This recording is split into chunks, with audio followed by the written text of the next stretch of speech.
Good evening and welcome. Welcome to a live podcast called Fight CPS and Stop Taking Our Children. I'm Bob Pace. I'm your host.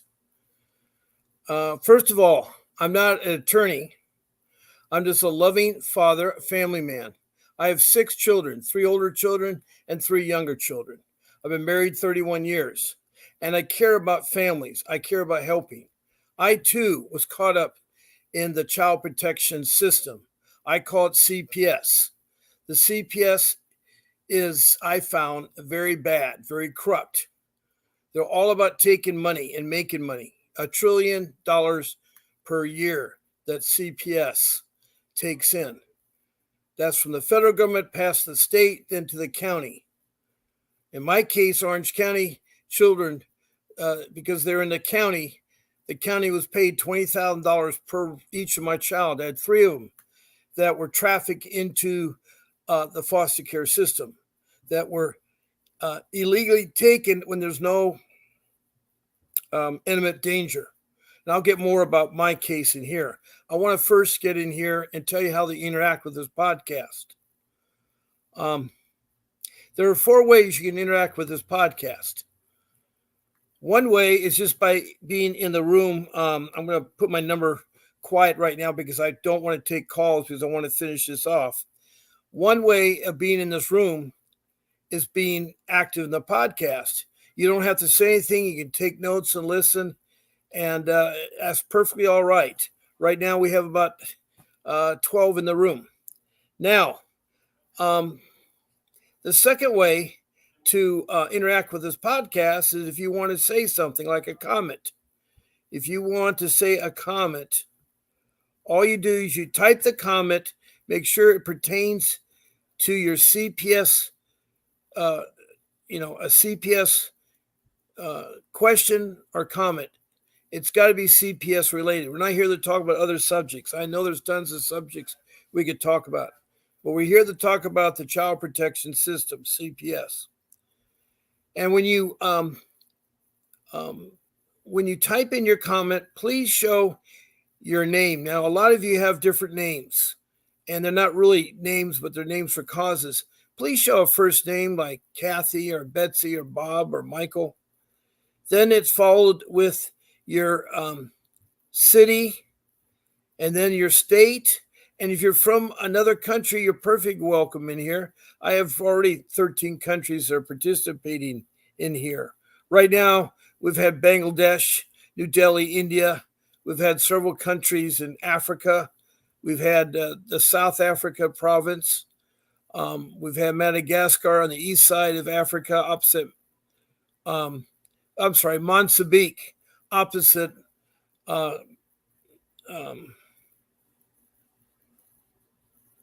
Madagascar, the island off the east side of Africa. So we've had Mozambique in there. And then going to the center of the continent, we've had Rwanda. Now, Rwanda is interesting because they had civil unrest where 1 million people were wiped out. They were killed. And on top of that, over 500,000 females were raped. And almost they were wiped out too. A horrific thing that both adults, older females, younger females, and infants and children, they were raped. They were raped. It was a terrible time for Rwanda. Look it up. It's an interesting case. But they have text and messages too. Now we go up the coast, on the west coast, up to Liberia. And I've had a guy named Archie who has texted in several times, wants to talk on the show. And he works with the scouting organization. And they used to be called Boy Scouts. They're not called Boy Scouts because girls are part of it. So it's just called scouting. And so he works with the program. He shared some insights there. Now going up to Europe, we've had England, Scotland, Wales, part of the United Kingdom. And we've had Sweden and Denmark. Now we go across the pond to North America, and we've had both sides of Canada and have called in. There's been several calls from Canada. And of course, the whole United States, including Alaska, Hawaii, and Washington, D.C. have called or texted in about their case. I've heard pretty much everyone in the United States. And there has been 2 social workers that have called in too, which was interesting. One was from Maryland, who was a clinical social worker, and she had 6 months of training, supposedly by the veteran CPS, the Child Protection System. And she was really horrified to hear the stories that I was telling about how CPS is corrupt. It's hard because I don't hear that many call-ins from social workers or nice articles or success stories. It's always, they took my children. I don't know what I'm going to do. They took my children. Now, we moved down to the south of the border to Mexico, and I had a gentleman looking for his $2 in Louisiana.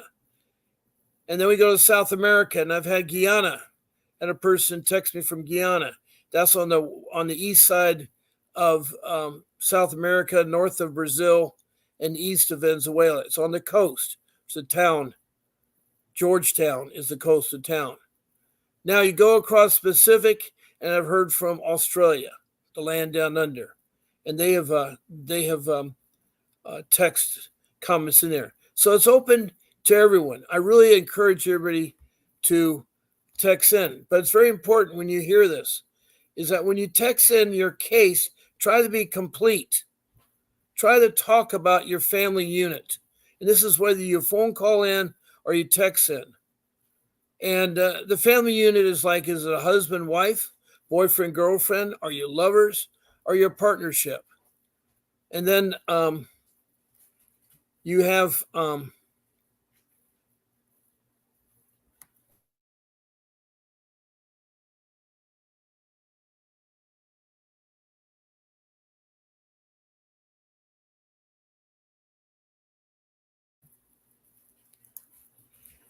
and so that's one part of the puzzle. But also put down if you're a single parent, and are both parents involved with the kids, and are there different fathers or different mothers with the kids? And then you should talk about the allegations, the neglect or abuse, and a little bit about each there. And then what I want you to do is describe your children when they're old or young, and girls or boys, and how they're taken from your home. That's really important. Did you give permission from them to come in your home and take your child? Was there a domestic violence going on? Was someone yelling in front of the children? Were they arguing or hitting each other? Were they hurting each other? Well, if the police see that, the caseworker, they can come in. That's the second way. The third way is you got to have a warrant. You got to have a warrant. And that's where the social worker or the police will go down to the judge and ask for a warrant. They have very specific what they want a warrant for. And it's a legal document that allows them to come into your home. So, and do whatever the legal document says. But be careful of fake documents. There are a lot of them around there. CPS has a habit of copying old documents, and especially on the weekend when the judges don't work. It's very obvious that there's a boo-boo on their part.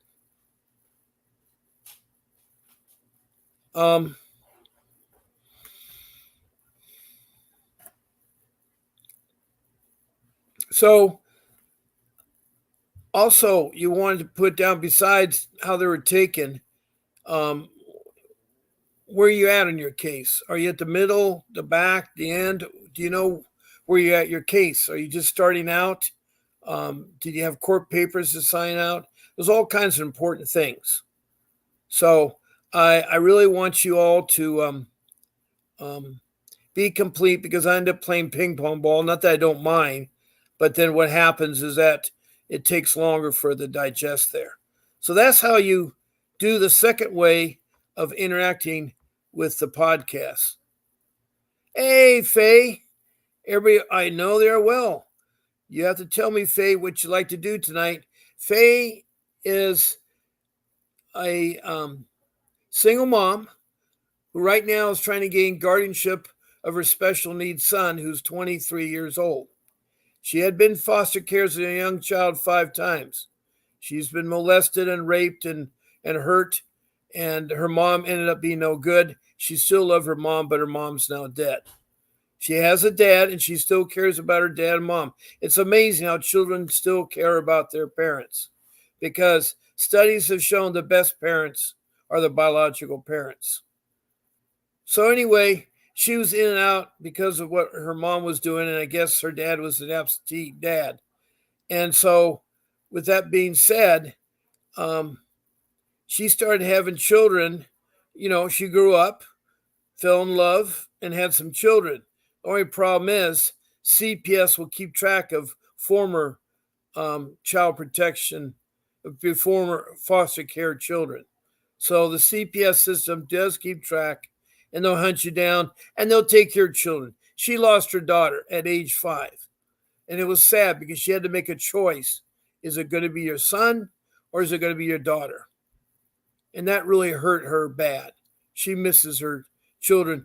I have a similar situation where my daughter was trafficked and stolen, and I'll tell you about it in a little bit there. Yeah, your mom got you involved with CPS. I know you love your mom, but unfortunately, things were really bad. So, I've talked about being in the room. I've talked about let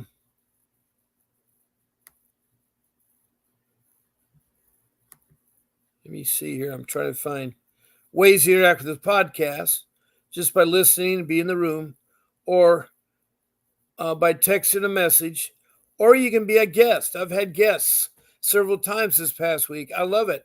I can have up to 10 guests. So all you have to do is notify our show producer. Her name is Grace. She works hard behind the scenes, and she keeps me in line, and she'll help you all with the link of StreamYard. I'm broadcasting on YouTube. I use the StreamYard application. So she'll give you the link for StreamYard and get you into and tell you how to be a guest. No names by children, no names of judges, no names of, I'm not sure about social workers, but definitely no names of judges or the children. So anyway, you just write her an email. It's grace@vincentwdavis.com. Grace@vincentwdavis.com. And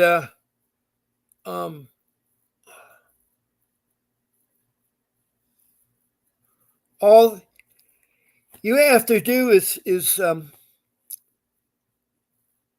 trying to think. Email Grace, and that's at grace@vincentwdavis.com. That's grace@vincentwdavis.com. And put in your show time. You want to be there Friday morning, Friday night, Saturday morning, Saturday night, etc. I'm on from Monday through Sunday, twice a day. I'm on at 10 o'clock in the morning typically, and on tonight at 7 o'clock. And that's all Pacific Standard Time. It's all for an hour. Now, sometimes I move my morning show up early. Like on this Thursday, it's going to be at 3 o'clock. I have a family commitment that's right during that time there, so I got to relocate it there. But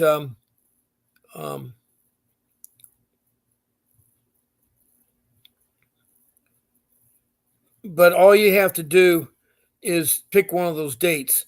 Now, this Thursday, I'll be coming on at 3 o'clock instead of my usual time at 7. I'll be coming on at 3 o'clock instead of 7. That is tomorrow.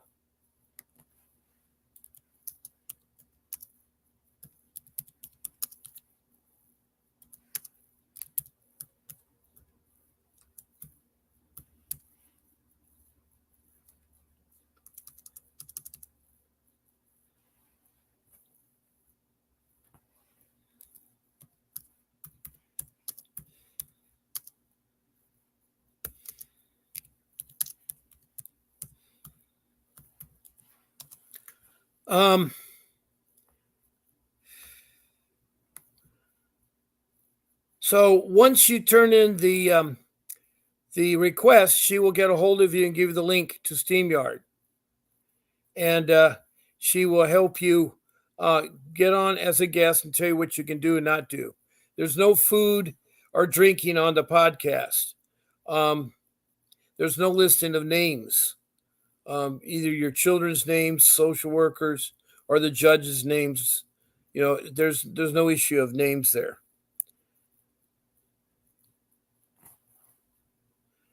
And so that's the third way. Now, the fourth way to be on the podcast is my phone number.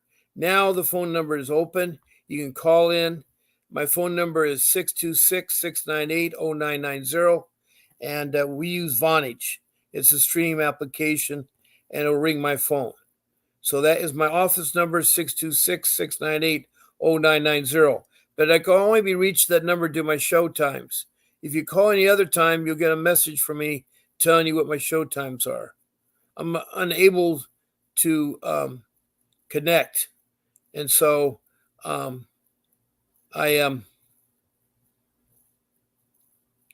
want you to understand everything that I'm presenting to you.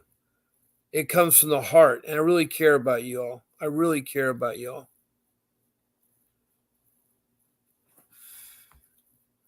Now, we have my phone number on. I've talked about the 4 ways.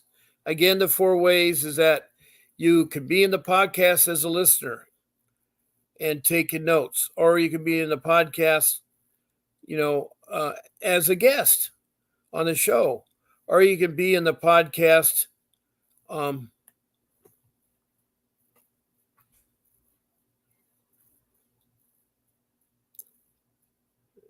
you could be in the podcast on calling in at the office. So those are the ways that you're going to be able to do the podcast. That's really, really great. I appreciate that.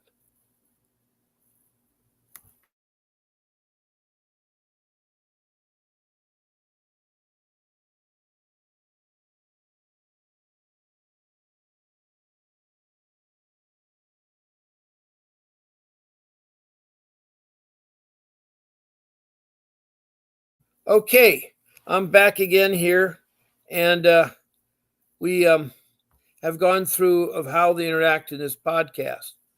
You can be in this podcast as a listener, or you can text in comments to me, or you can be a guest on the podcast, or you can call my phone number. Those are the 4 ways in the podcast. Now, there's many directions that we can take in this direction of this podcast. I can sit here and talk about the 5 rules I come up with, or I can talk about the 20-some topics I have saved in the tabs, such as the ICWA, the Indian Child Welfare Act of 1978. And I can talk about other things that you may have a question or a misunderstanding or whatnot. I want to help you. And Faye is really knowledgeable. She really can talk about things. Faye, is there something you want to talk about? Faye, is there something you want to talk about? I wait for Faye to respond because she always comes with a good topic. The other day we talked about safety plan. Or any of you listeners, is there a certain topic you'd like me to talk about? The 388 motion.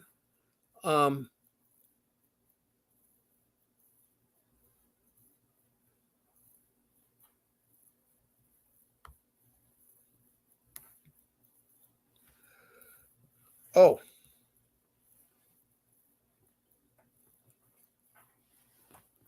I just noticed something in my computer. Now, it looks like my voice is moving. There's no lag here. I had trouble this morning. It was really slow. And my voice, I went back and played the video. I could tell that my voice was not moving with my lips. But I think it's going a lot better now.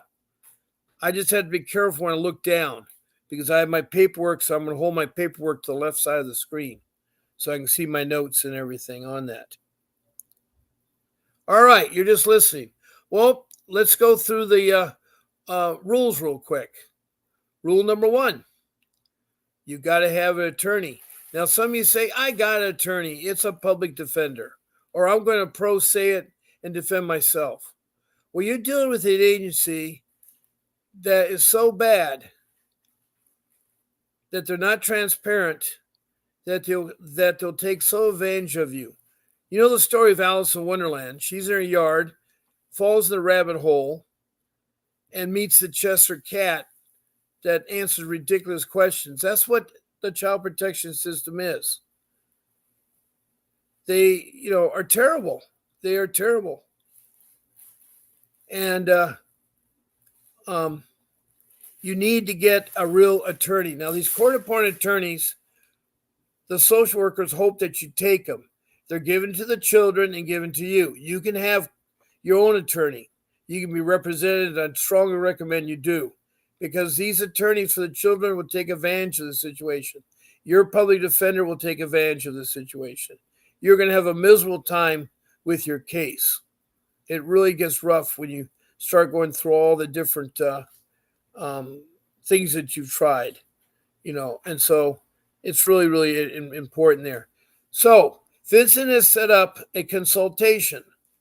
Now you see there, scrolling down below my phone number, there's a little ticket there that talks about the website that you can actually schedule your consultation.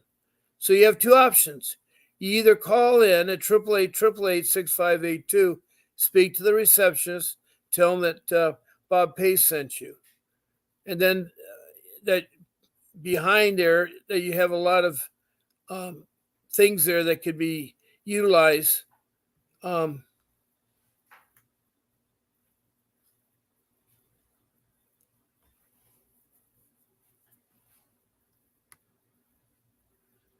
That can be utilized in your consultation, because the Cheshire cat confused Alice.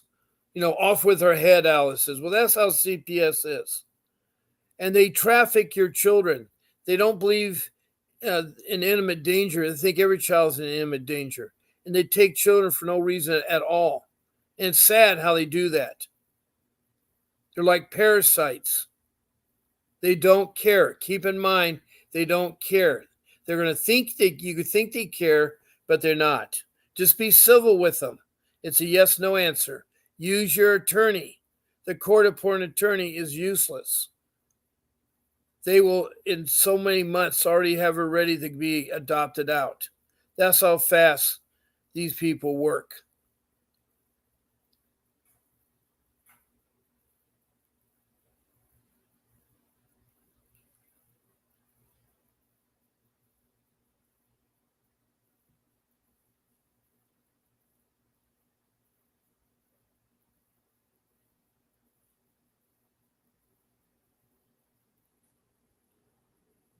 So, when you call in, make sure you say Bob Pace sent you. It's 888-888-6582. When you speak to Mr. Davis, tell him that Bob Pace sent you.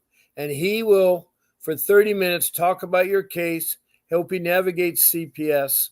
And it's only $60 for 30 minutes. You pay by Visa, and you do it at the number that you call, and you'll meet him in a Zoom setting. You will have a Zoom setting with him, and he'll go over everything, including his retainer if you want to hire him. And I strongly urge you do. I know it's expensive, and I know you're out of state. I know it'll be really expensive. But I used my whole home when I sold it. My $2 million home, I sold it. I used it to get my children back. I think all I did is mess them up. I don't know. I'm still trying to pull the pieces together.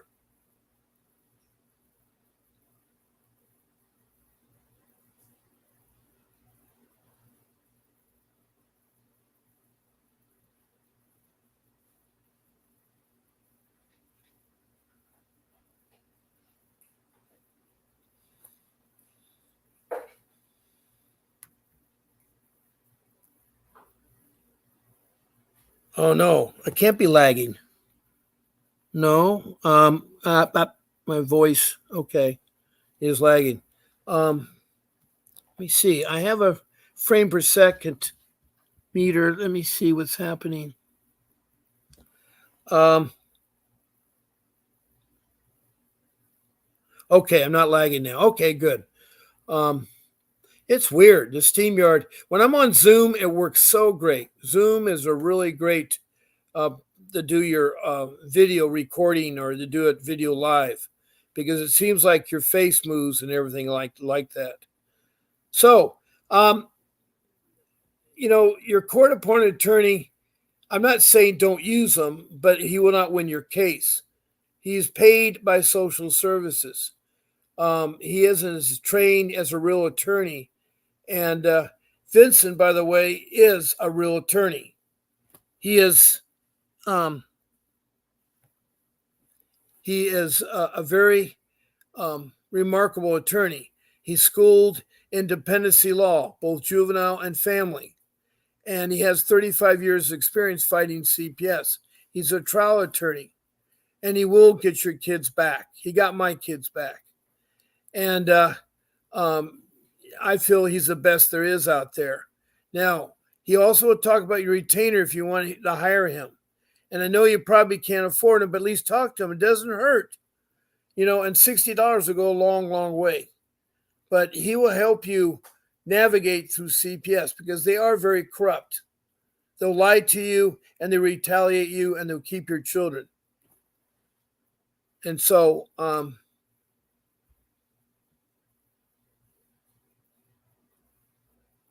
me see here. So that is rule number one, because without an attorney, you're going to be like, can you imagine doing open heart surgery without a doctor? Can you imagine opening up your chest cavity yourself, or a layman open it up, or a plumber, or a mechanic, an auto mechanic? No, you're going to get a real doctor. That's why you need a real attorney. The court-appointed attorneys, or the attorneys with different backgrounds, are not your cup of tea attorneys. Yes, it costs money for a retainer, but I sold my home to get the money from the sale of my home to pay for getting my children back. I lost our home because of that, and it was a very expensive home. So you do anything you can to get an attorney to fight your case, because it's miserable. I discovered something today. Every time I do the podcast twice a day, I discover something I didn't think about. And, we'll stop for rule number one before I talk about the next couple of the rules. We'll talk about social workers. And I did not know that lay people falsify calling in, meaning they are usually for revenge, or they want to alienate your children, or they don't like the way your yard grows or your dog barks or something. So they're going to sit there and make up some false allegations. By law, professionals, police, doctors, teachers, principals, so forth, have to file any suspect of neglect or abuse. And when you have a social worker, they're supposed to do some other things besides take your children away or just worry about neglect or abuse. They're supposed to provide social services and have somebody able to, answer maybe some of your questions and try to understand things. So, and they're supposed to give assistance in food, housing, clothing, everything. Because you may be a family struggling. I lost my job in 2010. And unfortunately, I didn't know I would, but I did. And it wasn't my fault, but the way that the contracts were supposed to come in to keep my company going, the state of California was writing IOUs on them. They owed me a lot of contract work. Now, Faye has put in a comment. I can't load that on my comment, but I'm going to put that on the screen so you can read it. She has a site that everybody should look at. It's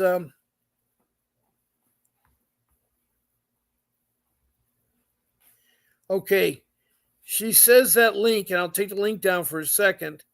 She says that link is about California social workers and criminal backgrounds with criminal charges disqualifies them, or which ones don't. So if you have a criminal charge, you can't be a social worker. Thank you, Faye. I just have to put it back up for the rest of the room because they do not see the comments unless you're a guest on my show. So I have to put it in the window. So I'll put the link up there and everybody copy that down. And it's really important that you see it. Faye has very much information.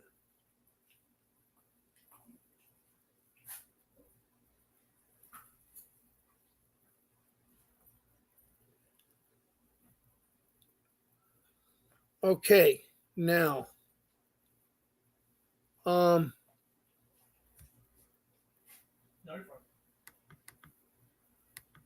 confused because something I put up disappeared. Oh, there it is. Okay, Faye further says that keenness about California social workers and criminal backgrounds, which criminal charge disqualifies them, or which ones don't. Okay. Faye says, no,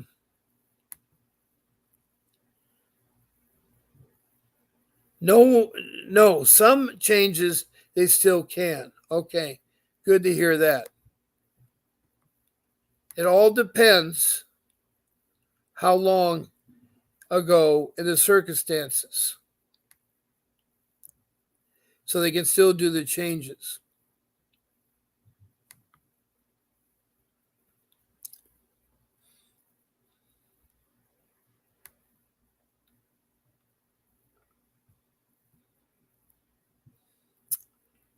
Thank you, Faye, for sharing that.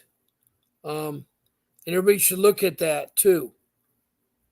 Faye's state seems to be the worst state in the union that has CPS problems.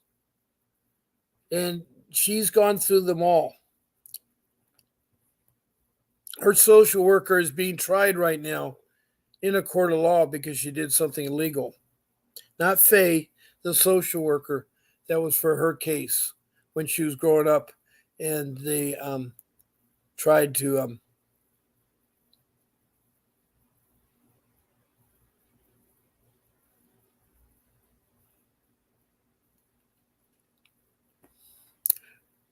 So thank you, Faye.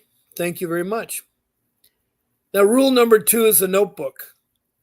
We have one way of getting information collected, and what you need to do is get a notebook, I think it's 3.5 by 8 inches. You want to have the notebook at least 3 to 6 inches thick because you got a lot of stuff to put it from your court case.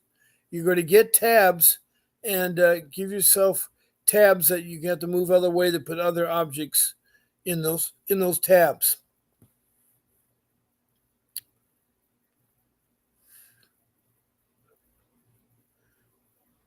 Now, Faye further says, no, some changes they still can. Okay, Faye. Depends on how long ago and the circumstances. Well said, Faye. Well said.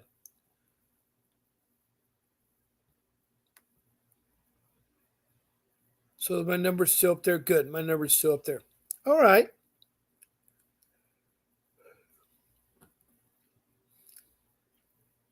We finally got the heat now. I was really hot today with my suit, as I am tonight, too. So it's really getting hot out there.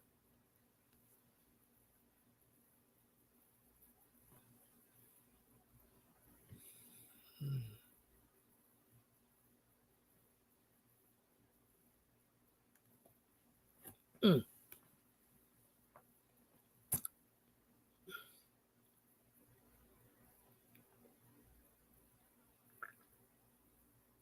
So this rule number 2, this notebook, it's 8.5 by 11, 3 inches thick, and you should put all your paperwork involved in the court.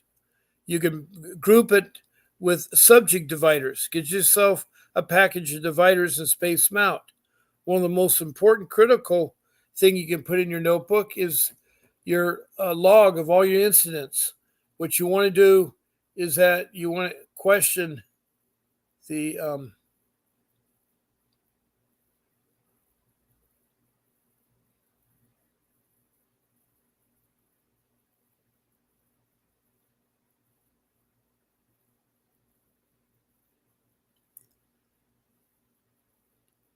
so these dividers, when you do the incidents, it's the name, it's the date, the time, the location, who's involved. That goes on the first line. You stuff your notebook full of notebook papers, and one of the most important one is your incidents. That's one of the most number one, because you want to put all your incidents with the police, the social workers, the children, family, friends, whatever. You have all the incidents, and it's a total of 3 lines. The first line is to identify the time, the location, who called in, and so for the second one is describing what the location is, and then lastly, it's seeing your child grow up that's a half a year older and you're not seeing them since birth. They certainly do take a lot of.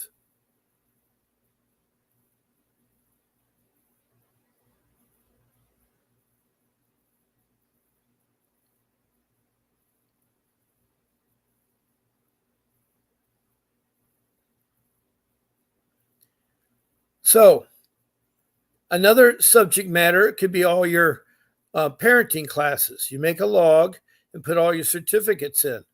Another subject tab could be your programs, domestic violence.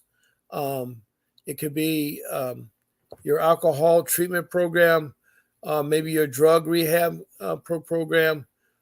Anyway, you put all your programs or certificates. Also, the front of the sections always list a log so that you can find something pretty quick. You can find something pretty quick.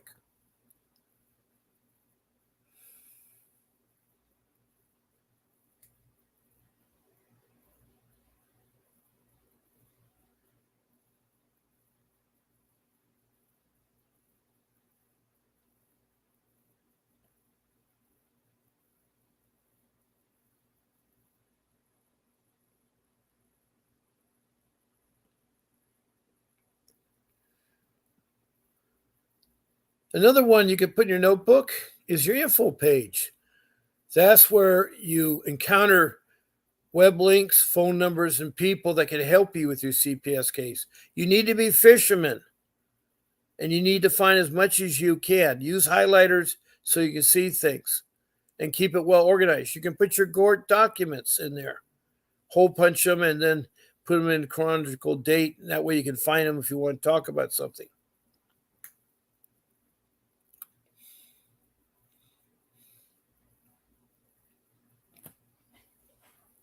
So rule number 2 is the notebook. Rule 1 was get an attorney. Rule 3 is very, very important because it involves coming into your home. As I said, there's only 3 ways you get in your home. Either you give permission, or there's domestic violence is going on, or you have someone else that is messing you up there, and you need to be totally into this yourself.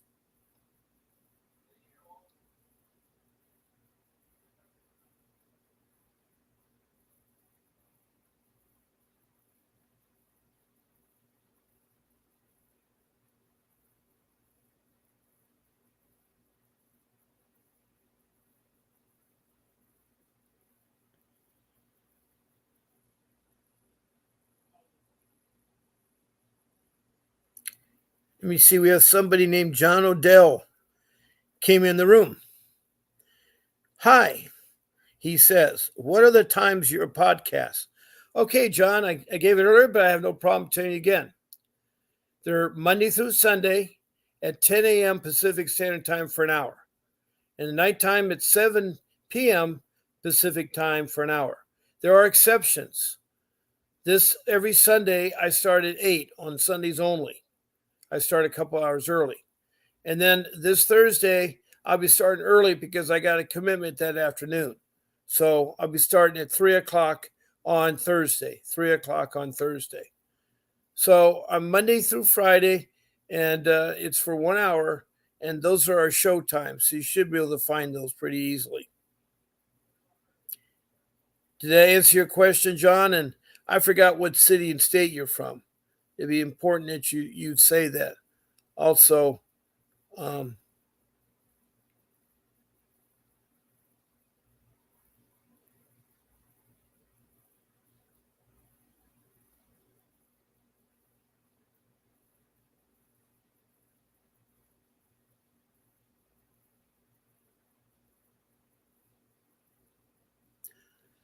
now rule number 3, and this is a real important one: you don't let them enter your home. Social workers or policemen, it's your 4th constitutional right. There's only 3 ways to get in your home. There's domestic violence going on and children are in danger of being hurt. They're going to break in. They're going to come in. 2, you decided you want to let them in. You gave them permission to come in. And then 3, there's a court warrant. And that's really, really important that you know that. And you want to make sure things are sealed up and safe when you go to sleep, because people will play with the game.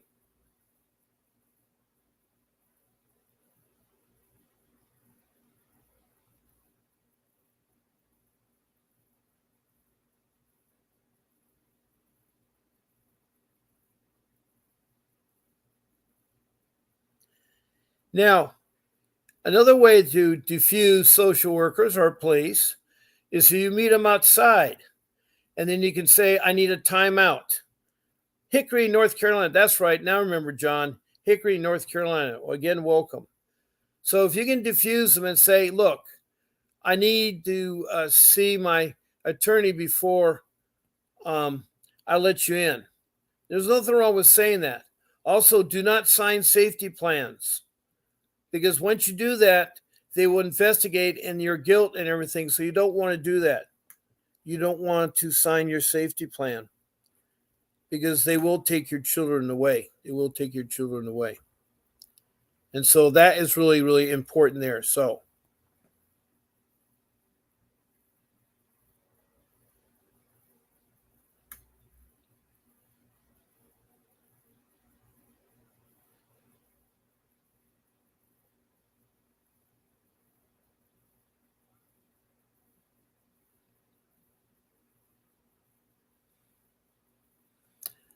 um, let me see here. Face sent us another link, and that is a link here. She shares a news break um, about a case about a social worker. So there it is. And it's more corruption from her favorite state of Kentucky. Now, being, as I said, that you don't want to let them in or take your children. So that's really important. But there's also medical transfer. And when medical happens, medical trafficking. What happens lately, people have been going to emergency with their children, and somehow social workers have taken the children because they said something or they did something wrong. So you got to be really careful and heads up. There are social workers that work for CPS at the hospital. Don't talk to them. Don't give them any information. Be very careful. If it's a problem, leave the hospital right away. Same thing if you're pregnant and you want to have your child.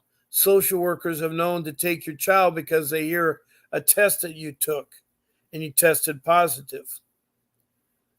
So you got to be careful with medical trafficking there.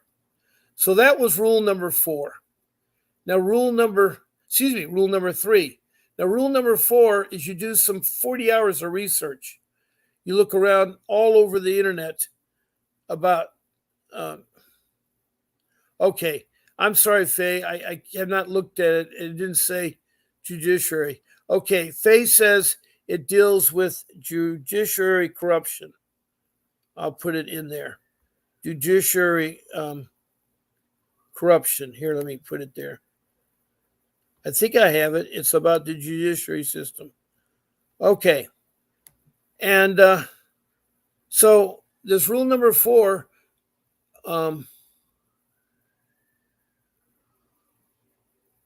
you want to really make sure that you spend 40 hours because you want to research there is about this child protection system in your area. That's really, really important. Now, rule number 5 was produced by Faye. She said that you should get a folder and put all your important documents in there, like your child's grade reports, your social security card for your family, passports, shot cards, your birth certificate. Anyway, all that should go in that folder. It should be your marriage license and all that stuff because a lot of times they'll ask you that while they're doing the investigation, and they'll leave the father as a presumption father, but not a true father. You need to diffuse that and show them that your name is on the birth certificate. That sometimes come back negative. So that is rule number 5, and it's something that you can carry with you everywhere you go because they are going to ask for those documents, and you don't want to leave the documents with them. If they want them, you can make a copy, I guess, of some of the things, but some things I hesitate about giving anybody of because they could take it and get their own identity with your stuff. So that's why you got to put it in. So our rules were get an attorney, number 1. Number 2, keep track of your notes and organize it. Number 3, don't let them in your home. Don't let them take your child. That goes for the police too. And then also medical trafficking. And then rule 4 is you need to research everything you can about your case and try to go through there. Just type in your city and state, and then afterwards you say the CPS system, or there's other things that will show up.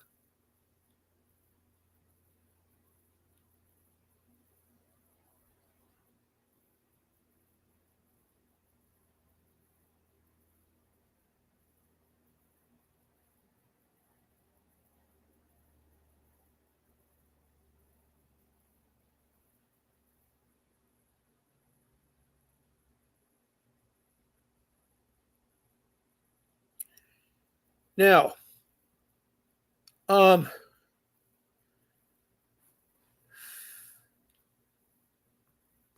does anyone have any more questions? Because I've run through the rules, and maybe I could talk a little bit about a characteristic of a social worker. I have a story I've told everybody about the pink ladies. These are ladies that got pink t-shirts. They're from Prescott, Arizona in the year 2022. And on the front of the t-shirt, they had stenciled professional child kidnappers. On the back, they say, "Where are your children?" Now, with that being said, where are your children?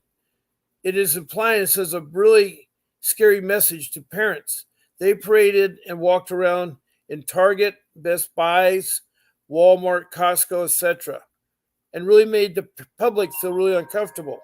Well, they were fired, all 8 of them, as well as the social director. They all were females, and they all were out of the job. And it was 25 years of experience they had, and the agency lost social workers to take care of our children, so they are not protected so well. And one of the first, that's his first case of a social worker. That's who your social workers are. They're professional child kidnappers. They don't care about your children. They don't. So you got to be understanding about that. They're not your friend. They won't help you through it. Just be pleasant, ride the storm out, and do what they ask you. But if they ask you to sign something, make sure you check with your attorney. Don't sign anything away until you have your attorney to look at that.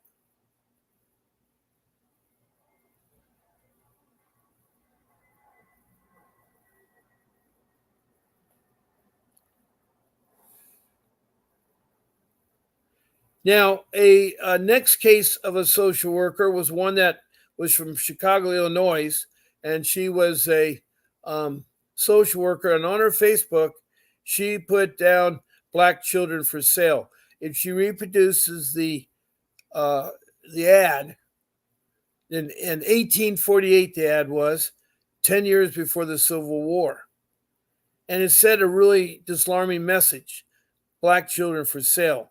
Now, it said the N word, but I'm not allowed to use it, so you have to use your imagination. But anyway, black children not for sale.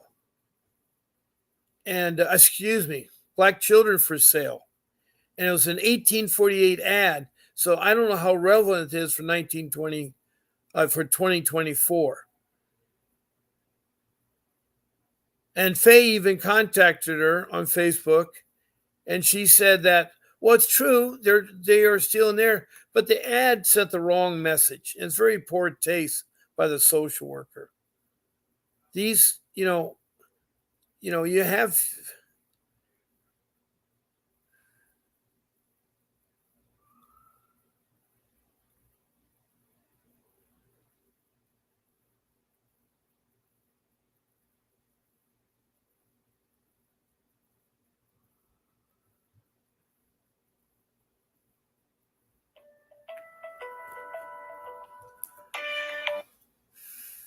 Whoops, I lost a phone call in there. Now, if anybody, my phone number is still live, I'm going to take that down.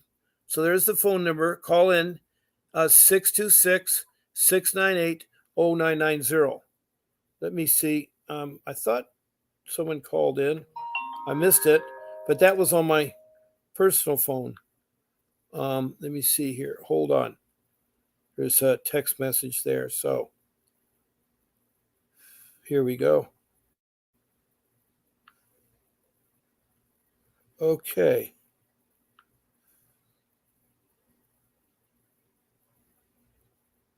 All right.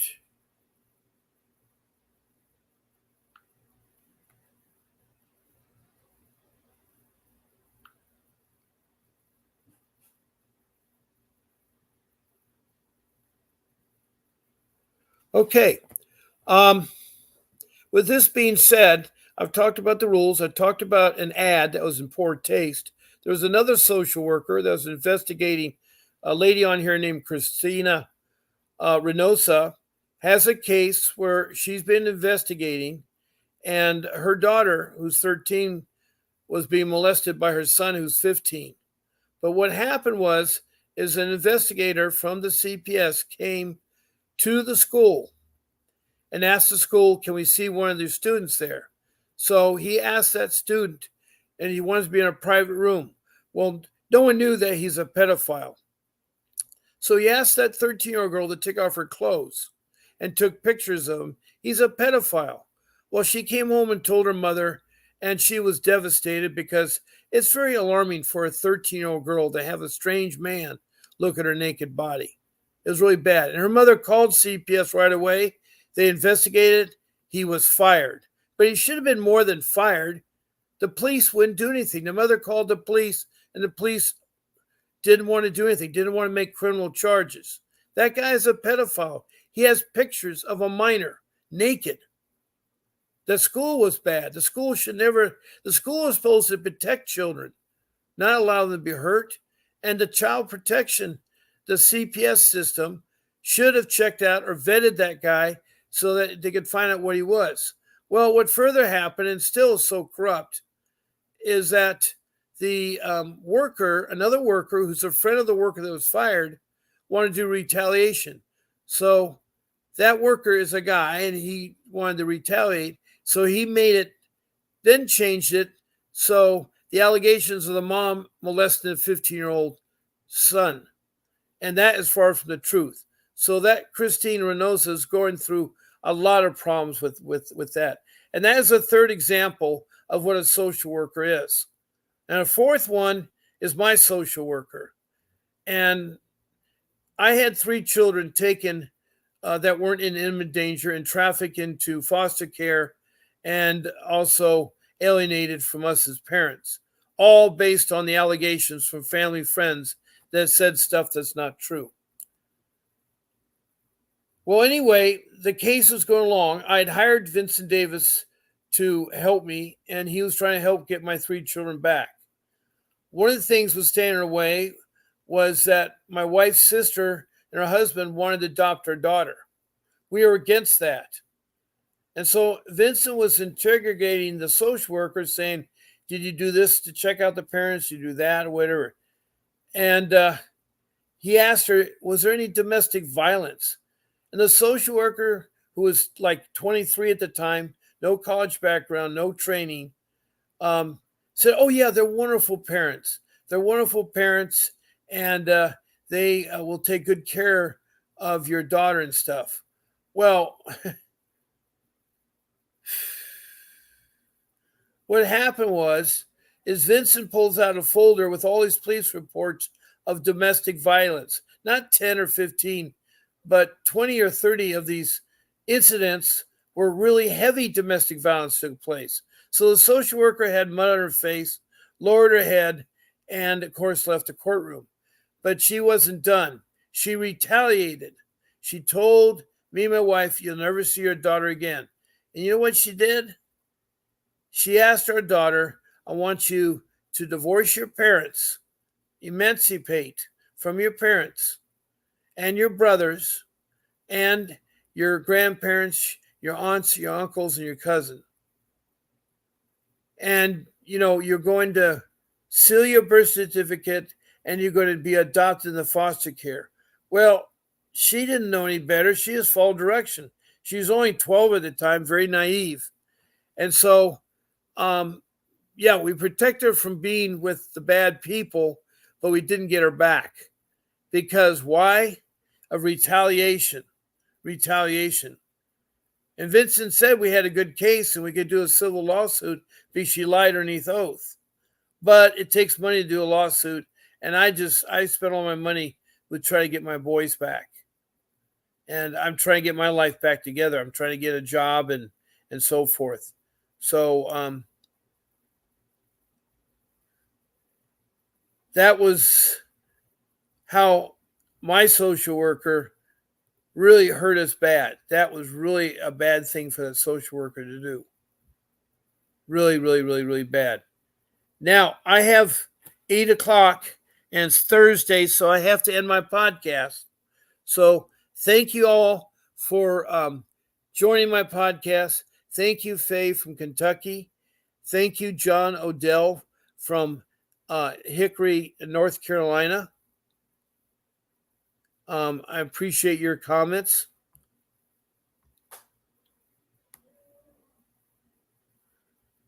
And I think that's all the comments we had tonight, just the two groups of people.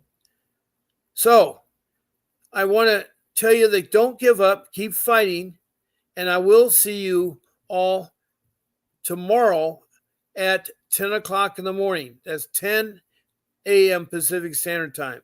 God bless you all, and this is Bob Pace. Don't give up, and this is Bob Pace signing off.